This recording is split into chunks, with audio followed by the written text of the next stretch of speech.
Viewers, আসসালামু আলাইকুম। আপনারা যারা দেশ এবং দেশের বাইরে থেকে আমাদের এই ভিডিওটি দেখছেন তাদেরকে আমাদের কৃষি কথা চ্যানেল থেকে জানাই অভিনন্দন। আমরা এখন এসেছি সুজানগর উপজেলার বস্তাল গ্রামে। এখানে হাঁসের বাচ্চার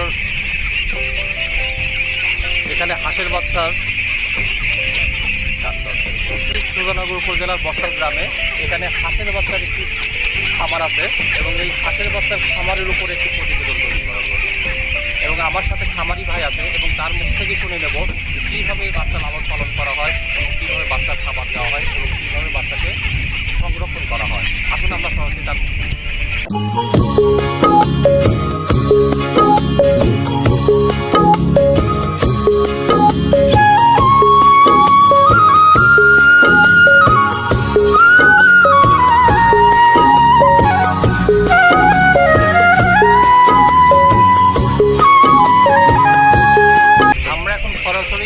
খামারির মুখ থেকে হাঁসের বাচ্চা সম্পর্কিত সকল তথ্যটি জেনে নেব। আচ্ছা, আপনি বাচ্চাটা কয়েকদিন বয়সে এখানে নিয়ে আসছে? একদিন থেকে। বাচ্চাটা একদিন থেকে বাচ্চা নিয়ে আসেন। প্রথম থেকে আপনি কী কী খাবার দিচ্ছেন? প্রথম মুড়ি দিতাম, তারপর চিড়ি দিতাম। এরকম মুড়ি চিরা কতদিন? 3 দিন। তারপর ফিট দিতাম। ফিট দিতেন? ফিট যখন 19 দিন বয়স হয়ে গেলো তখন ঘুম দিই। এখন 19 দিন যখন বয়স হয় তখন হাঁসের বাচ্চার ওজন কেমন ছিল? প্রতিটা বাচ্চা কত গ্রাম ওজন ছিল? 100-150 গ্রামে। 100-150 গ্রাম ওজন হওয়ার পরে তখন আপনি বর্তমানে এখন কী খাওয়াচ্ছেন হাঁসের বাচ্চাকে? এখন এই গমের খাদ্য খাচ্ছি। গম জাতীয় খাদ্য। এই খাদ্য কি আপনি বাজার থেকে কিনে নিয়ে আসেন না নিজেই তৈরি করেন? বাজারে থেকে কিনে নিয়ে আসি। নিজে তৈরি করা যায় না, নিজে তৈরি করে বাজার থেকে নিয়ে আসি। আচ্ছা, এখন বর্তমানে কতগুলা বাচ্চা আছে আপনার এখানে? টোটাল বাচ্চা তো 1000 বাচ্চা। 1000 বাচ্চা আছে। এবং এই বাচ্চাগুলো লালন পালন করতে দৈনিক আপনার কত টাকা খরচ হয়? লালন পালন করতে ধরেন যে প্রতিদিনই আপনার 3 বছরের খাদ্য লাগে। 3 বছর আমার কিনতে 5000 টাকা। 5000 টাকা। এবং এভাবে আরও কতদিন পর্যায়ক্রমে খাদ্য বাড়ায় দিবেন না এভাবেই চলতে থাকবে?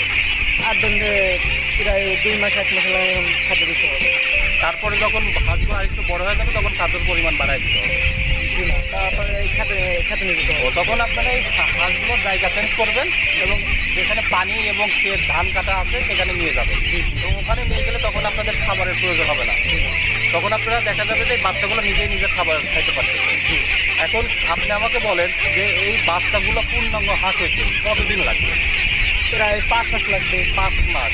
এবং এই হাঁসগুলো তো বেশি জাতের হাঁস এবং এই হাঁসগুলো 5 মাস হওয়ার পরে তখন ডিম দিবে এবং এই 5 মাসের ভিতরে লালন পালনের সময় দেখা যায় অসুখ, সাধারণত কিছু হাঁসের অসুখ হয়। অসুখ হয়। এই আপনারা প্রতিষেধক হিসাবে কী কী ব্যবহার করেন এই হাঁসগুলো? মানে মেলা ধরনের ওষুধ আছে। হাঁসের ঠান্ডা লাগে, হাঁসের কাশি লাগে। আর তার আগে আপনি বলেন সাধারণত এই বাচ্চাগুলোর কী ধরনের অসুখ হয়? আর এই যে ঠান্ডা লাগে বেশি, এবার গরম লাগে, আবার কত ব্যস্ত মরে যায়, মানে হাঁটার করে অনেক ধরনের বিভিন্ন ধরনের মরে। আচ্ছা, আমরা তো দেখতে পাচ্ছি এখানে সমতল ভূমিতে আপনি হাঁস চাষ করছেন। এখন এখানে রোদের একটা ব্যাপার আছে, তো টেম্পারেচার বেশি হলে আপনারা এই বাচ্চাকে সংরক্ষণ করার জন্য কি আলাদা কোনো ছাউনি দেন না হচ্ছে পানি দেবে? ও পাশে আপনাদের খালটা দেখতে পাচ্ছি, সে খালে উনি বাচ্চাটা যখন রোদ ওঠে তখন উনি খালে নিয়ে যায় এবং ওখানে তাপমাত্রা সহনীয় পর্যায়ে থাকে এবং হাঁসের বাচ্চাগুলো বাঁচতে থাকে। আপনি বলেন যে আপনার এখানে 1000 হাঁস আছে, এই হাঁসগুলো পূর্ণাঙ্গ হয়েছে তাতে কতগুলো হাঁস টিকবে? মানে লাগে আর হয় কিছু হবে না। 100 হাঁসে সাধারণত অসুখ বিসুখ বাদ দিয়া 100 হাঁসে কী পরিমাণ হাঁস টিকতে পারে? এখন ধরুন যে আর হতে পারবে না। সঠিক পরিচর্যা করলে তাহলে আমরা বুঝতে পারতেছি যে উনি যদি হাঁসের সঠিক পরিচর্যা করে তাহলে হাঁসের যে সাধারণ অসুখগুলা সেই অসুখগুলাতে কোনো হাঁস মারা যাওয়ার সম্ভাবনা থাকে না। কিন্তু আমাদের পিছনে যে হাঁসগুলো আপনারা দেখতে পাচ্ছেন সেই হাঁসগুলোতে একটা জিনিস সমস্যা আপনি দেখতে পাবেন যে ম্যাক্সিমাম হাঁসগুলোতে পূর্ণাঙ্গ পালক নেয়। এখানে দেখা যাচ্ছে তাপ সহিষ্ণুতার একটা ব্যাপার আছে। এই কারণে আমার খামারি ভাই পাশেই দেখতে পাচ্ছেন যে ওনার একটা ঘরের মতন আছে যেখানে খুব যখন তাপও দেওয়া হয় কিংবা হাঁসের বিশ্রামের দরকার হয় ওখানে রাখে এবং পরবর্তীতে যখন হাঁস তো পানি ছাড়া চলতে পারে না, পাশে একটা ছোট্ট লেক দেখতে পাচ্ছেন এবং ওই লেকগুলোতে দেখা যাচ্ছে হাঁসগুলো যখন সাঁতার কাটা দরকার হয় কিংবা হাঁসগুলো যখন ওই ঘুরে বেড়ানোর দরকার হয় তখন ওই লেকগুলোতে রাখে। এখন আমি আমার খামারি ভাইয়ের কাছে জানতে চাই যে আপনি 5 মাস হাঁস পোষার পরে আপনাদেরকে সাহায্য করবেন। সকলেই ভালো থাকবেন এবং সকলেই আমার আসাদুল ভাইয়ের জন্য দোয়া করবেন, সেজন্য আরও বড় খামারি হিসাবে আত্মপ্রকাশ করতে পারে এবং গ্রামীণ অর্থনীতিতে এবং সামাজিক অবকাঠামো উন্নয়নে সেজন্য অনেক বড় অবদান রাখতে পারে। ধন্যবাদ সকলকে।